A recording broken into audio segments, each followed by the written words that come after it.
Olá, amigos amantes do futebol. O Corinthians caminha a passos largos para se tornar o novo Cruzeiro do futebol brasileiro em 2020. Tudo em função do péssimo terceiro mandato de André Sanches na presidência do Clube Alvinegro. Bom, ligar o rádio, ligar a televisão ou até mesmo acessar a internet e ler notícias nada agradáveis tornou-se rotina aos torcedores corintianos nesse período recente. Afinal, o Timão vem colhendo os frutos da péssima gestão realizada por André Sanches no Clube Alvinegro. Para quem não se lembra, André Sanches já está em seu terceiro mandato à frente do Corinthians. E quem seria capaz de imaginar que segundo ele é o seu último mandato como presidente do Corinthians, o time estaria tão mal das pernas? Afinal, os dois primeiros mandatos de André Sanches foram realmente acima das expectativas. Eu diria que o André Sanches saiu por cima naquela ocasião por conta do ótimo trabalho realizado. Para quem não se recorda, André Sanches assumiu a presidência do Corinthians pela primeira vez no ano de 2007, quando o clube vivia um verdadeiro turbilhão de problemas. Na verdade, o Corinthians estava literalmente no fundo do poço, havia acabado de ser rebaixado à segunda divisão do Campeonato Brasileiro pela primeira vez na história, e por conta dessa triste situação, o ex-presidente do clube, Alberto Dualib, acabou renunciando do cargo e André Sanches assumiu a presidência corintiana naquele momento. Bom, e foi exatamente a partir daquele instante que André Sanches realizou uma série de mudanças no Corinthians que acabaram levando o time novamente ao caminho do sucesso. O primeiro título conquistado pelo Corinthians, ainda sob a gestão de André Sanches, foi a Série B em 2008. O Corinthians acabou erguendo o caneco da segunda divisão e depois disso o Corinthians ganhou uma série de títulos ainda com André Sanches na presidência do clube, como foram os casos do Campeonato Paulista e da Copa do Brasil em 2009 e o Campeonato Brasileiro em 2011, naquele que acabou sendo o último ano de André Sanches como presidente do Corinthians e já era ali o seu segundo mandato. Bom, mas vale ressaltar que o fato que realmente marcou a passagem de André Sanches pelo Corinthians foi a contratação de Ronaldo Fenômeno no ano de 2009. Uma contratação que agitou o noticiário esportivo no mundo inteiro por conta disso, trazer Ronaldo Fenômeno, que acabou encerrando a sua carreira jogando no Corinthians, uma contratação que realmente não estava no script, não era normal, principalmente para nós aqui no futebol brasileiro. Por essa razão, ele acabou deixando o Corinthians bastante em evidência, tanto no cenário nacional quanto no cenário internacional. E como não poderia deixar de ser, os dois excelentes mandatos de André Sanches acabaram sendo cruciais para que os sucessores dele na presidência do Timão, Mário Gobi e Roberto de Andrade, também fossem eleitos presidentes nas eleições seguintes ali, afinal, ambos pertenciam à mesma chapa de André Sanches, a chapa chamada de Renovação e Transparência. Bom, e isso explica por que André Sanches acabou sendo reeleito em 2018. Ele volta ao clube para realizar ali o seu terceiro mandato na presidência do Timão, justamente por conta disso, O retrospecto de André Sanches, a história que ele construiu no Corinthians, acabou sendo preponderante para que ele retornasse e vencesse as eleições presidenciais do clube em 2017. Bom, em 2018, Andrés reassume a presidência do Corinthians e aí sim, a partir dali, ele começa a viver um verdadeiro inferno astral na presidência do Corinthians. Uma prova disso é que a dívida do Corinthians aumentou 42% em relação ao ano de 2018 até 2019. De acordo com o site Meu Timão, o Corinthians fechou o ano de 2019 com um déficit de 177 milhões de reais, sendo esse o maior déficit de sua história, vale ressaltar. E para você ter uma ideia, em 2018 a dívida do Corinthians era avaliada em 469 milhões de reais.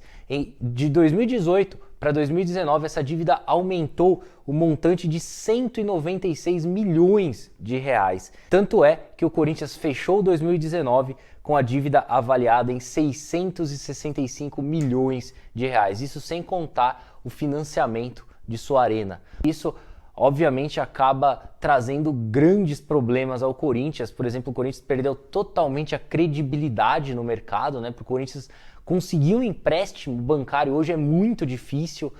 Mesmo com empresas, o Corinthians tentar fechar alguma parceria ou até mesmo contratar algum outro jogador de outro clube, os clubes também já ficam com a luz de alerta acesa, né? O Corinthians não tem credibilidade no mercado, é um mau pagador. Portanto, isso afeta totalmente a imagem do Corinthians. Aliás, uma imagem que deveria ser extremamente positiva. Afinal, o Corinthians é o time brasileiro que mais conquistou títulos nesse período recente do futebol brasileiro. Se a gente pegar aí na atual década, de 2010 até aqui, o Corinthians é sim o clube no futebol brasileiro que ergueu mais canecos nesse período. Logo, somente com o dinheiro das premiações desses títulos, o Corinthians já deveria estar bem das pernas. Além disso, o Corinthians está situado na cidade de São Paulo, principal polo econômico da América do Sul, outro fato que colabora bastante para o time da capital paulista, já que ele tem o maior poderio financeiro em relação aos demais clubes de outros estados, como por exemplo Belo Horizonte, Porto Alegre, enfim. Sem contar que o Corinthians, além disso tudo, é dono da maior torcida do estado de São Paulo, da segunda maior torcida do Brasil. Diante de todo esse contexto, era mais do que claro que o Corinthians deveria sim estar em uma situação financeira melhor. Guardadas as devidas proporções, o Corinthians poderia até estar em um nível equivalente ao Flamengo, né? As duas maiores torcidas aí do futebol brasileiro. Esses dois clubes têm potencial de sobra para encher estádios aonde quer que seja, qualquer praça que eles forem jogar, terão ali seus fiéis torcedores, já que a torcida deles é muito grande. Ou seja, são uma série de aspectos que evidenciam o quão ruim é a gestão realizada por André Sanches no Corinthians. E a notícia que caiu como uma bomba aí na última semana foi em relação aos atrasos de salários no Corinthians. Para você ter uma ideia, o Corinthians não pagou os últimos 3 meses de salários aos jogadores. O dinheiro que deveria ter pingado na conta de cada um dos atletas nos meses de abril, maio e junho não foram depositados pelo Corinthians. Recentemente também, o ex-jogador do Corinthians, Jusilei, acabou ganhando uma ação trabalhista contra o clube no valor de 14 milhões de reais, uma ação que já estava em última instância. Portanto, o Corinthians é obrigado a pagar ao ex-atleta esse valor. O Corinthians também sofre aí para sanar a sua dívida em relação à Arena Corinthians, uma dívida que já é superior a R$500 milhão, são 536 milhões de reais que o Corinthians deve ao governo aí para, enfim, liquidar essa dívida. Logo, a gente nota que o Corinthians está realmente com a água no pescoço. Isso sem dizer ainda os problemas que o time atravessa dentro de campo, né? O pífio desempenho do Corinthians na temporada de 2020 já acabou caindo na Copa Libertadores ainda na fase pré-eliminatória do torneio, acabou sendo eliminado pelo Guarani do Paraguai.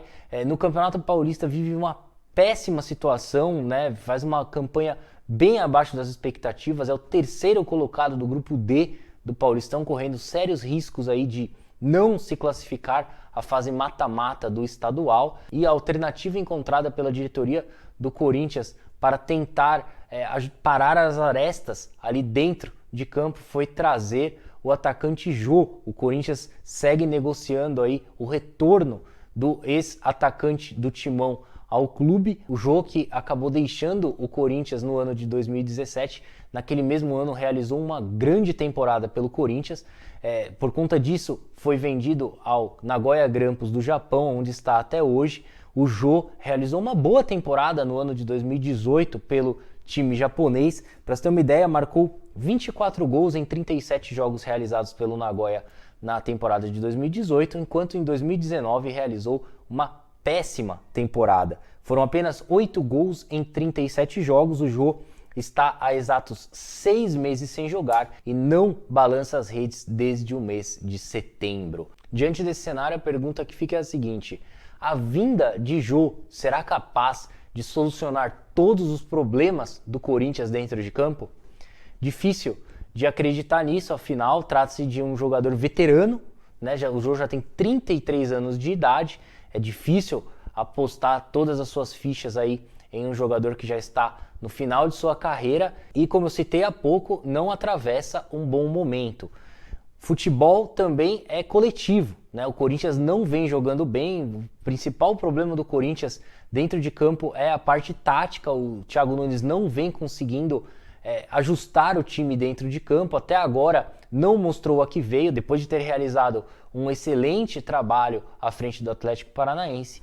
Desse modo, eu acho que é bastante improvável que Jô resolva todos os problemas do Corinthians. A propósito, essa notícia da possível vinda do Jô ao clube alvinegro parece não ter agradado em nada o elenco corintiano, que já está com 3 meses de salários atrasados e mesmo assim o clube segue aí no mercado tentando realizar contratações. O Corinthians, que reduziu 25% do salário de seus atletas nesse período de pandemia. Dessa forma, são diversos problemas que André Sanches terá de enfrentar ainda nesses seus últimos meses como presidente do Corinthians.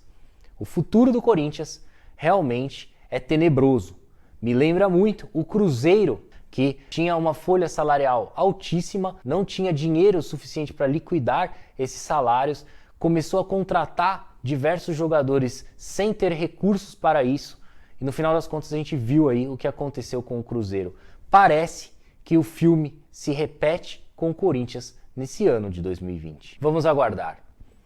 Bom, então é isso aí, eu vou ficando por aqui, eu agradeço mais uma vez a sua atenção e peço a gentileza para que você deixe o seu like, inscreva-se em nosso canal e siga as nossas redes sociais. Através do site soccerblog.com.br você terá acesso a todos os links de nossas redes sociais e a todo o nosso conteúdo na internet. Um forte abraço, uma ótima semana para você. Até a próxima, tchau, tchau!